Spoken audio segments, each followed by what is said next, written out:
पर सलाह निकल कर आ रही है। चलिए अब बढ़ते हैं एग्री मार्केट की तरफ और सबसे पहले गेहूं की बात करते हैं, क्योंकि गेहूं की कीमतों में लगातार तेजी का रुख दिख रहा है और दिसंबर के बाद ये तेजी और बढ़ती जा रही है। गेहूं का औसत रिटेल भाव जो कंज्यूमर अफेयर मिनिस्ट्री पर कि ये डेटा है, 33.5 प्रति किलो के आसपास देश में औसत रिटेल भाव गेहूं का हो चुका है और आटे का औसत रिटेल भाव 38.5 प्रति किलो के आसपास हो चुका है। महीने भर में 3.25% से ज़्यादा की तेजी गेहूं की कीमतों में आ चुकी है।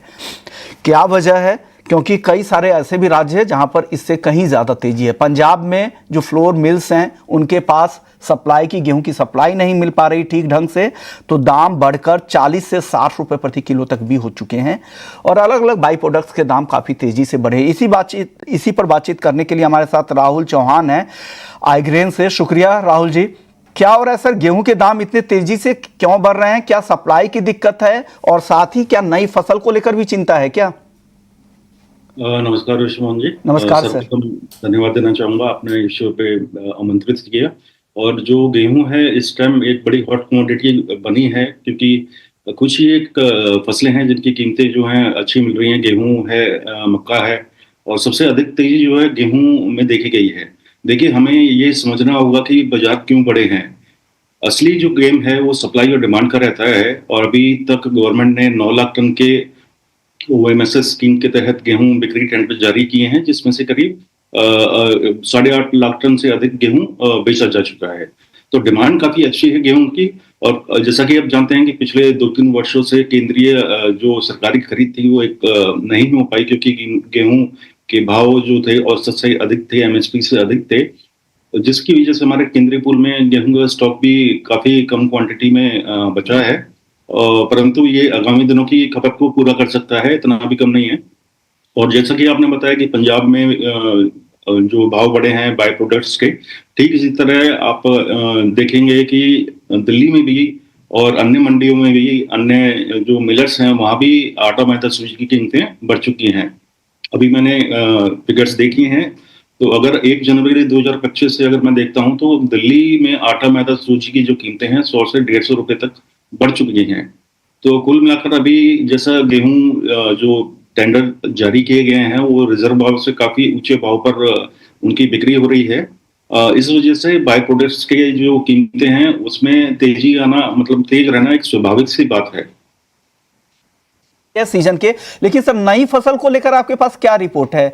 क्या यील्ड को लेकर किसी तरह की चिंता है या अभी कुछ कहना जल्दबाजी है, फरवरी मिड तक इंतजार करें?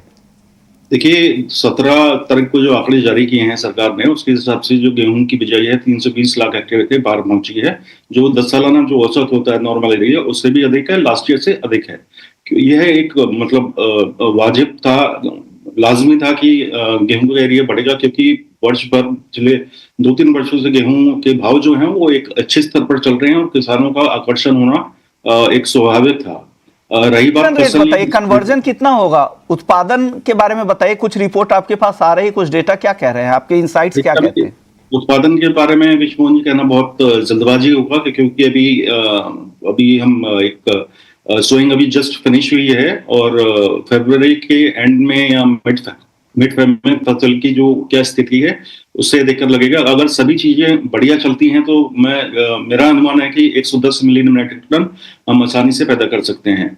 लेकिन विश्वमोहन जी, आपके चैनल के माध्यम से बोलना चाहूंगा कि केवल एक सीजन ही हमारे लिए पर्याप्त नहीं है गेहूं का। हमें एटलीस्ट 2 रिकॉर्ड उत्पादन चाहिए होंगे, जिससे हमारे केंद्रीय पूल में गेहूं का स्टॉक जो है वो एक कंफर्टेबल लेवल पर रहे, मिलेट्स को अच्छे भाव पर गेहूं मिलता रहे, और बाय प्रोडक्ट्स की कीमतें जो हैं वो भी नियंत्रित की जा सके।